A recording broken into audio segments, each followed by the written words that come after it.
Hey everyone, I'm Almar of almarsguides.com, and this is a lower level Guild Wars 2 farming guide. You should be around level 20 before coming to this area. You can be a little bit above, but right around level 35 to 40 this area would become ineffective and there would be other better areas for you to farm.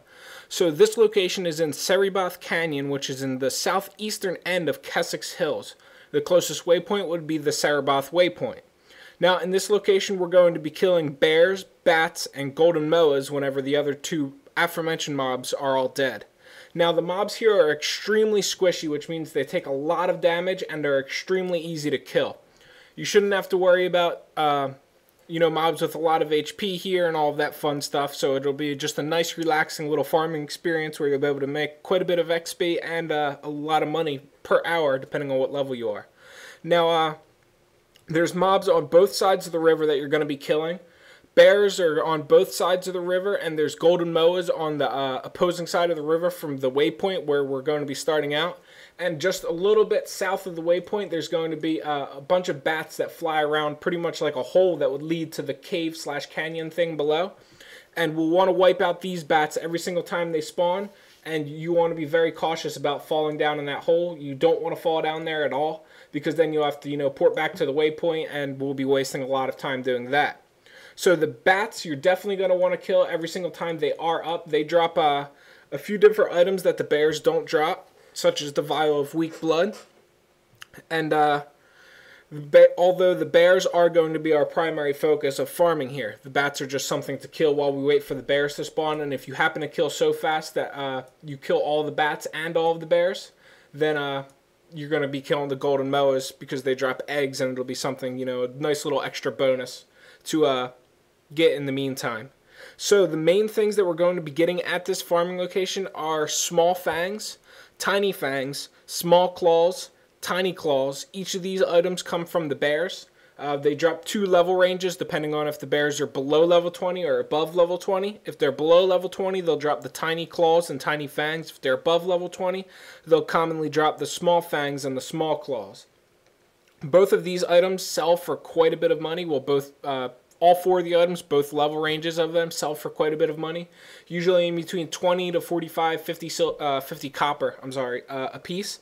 And then the bats, as aforementioned, will be dropping vial of weak blood, which also sells for a decent amount of money. Everything in this area sells for it's all going to sell for under 1 silver, but you're going to be getting quite a bit of it, especially if you use Magic Find food to boost your Magic Find up, and all of that fun stuff. As far as gatherables go, you're going to find silver ore in the area, as well as iron ore.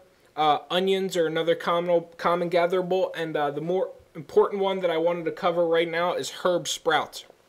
Now, I've mentioned herb sprouts and herb just nodes in all of my other videos. What they are is nodes that contain a bunch of different cooking materials, pretty much all of which are in the herb genre, I guess you could say. They contain things like bay leaves, sage leaves, oregano, thyme, parsley, and stuff like that. These nodes have a chance of giving you something that could be worth a lot, such as like sage leaves sell for close to 1 silver a piece, if not a little bit over 1 silver. So you definitely want to keep an eye out and pay attention for these nodes, because you can't really go wrong with that nice extra bonus of cash.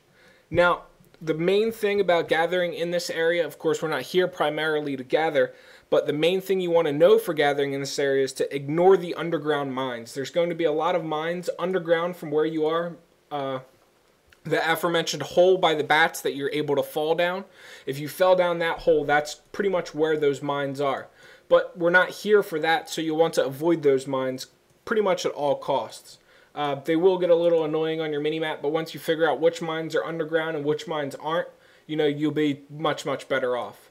Now, aside from that, there really isn't much else to be said about this farming location, although there is a strawberry patch, something worth mentioning, southeast of the Cereboth waypoint.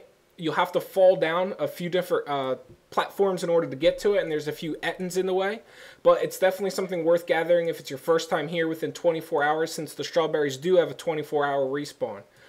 They sell for quite a bit. They're used in cooking. You can use them for whatever. You can either use them or sell them. That's completely up to you. But aside from that, really nothing else to be said about this farming location. You'll be making about 25 to 40 silver an hour here. And as always, guys, if you enjoyed this video, like, comment, and subscribe for future Guild Wars 2 videos. I'll see you around.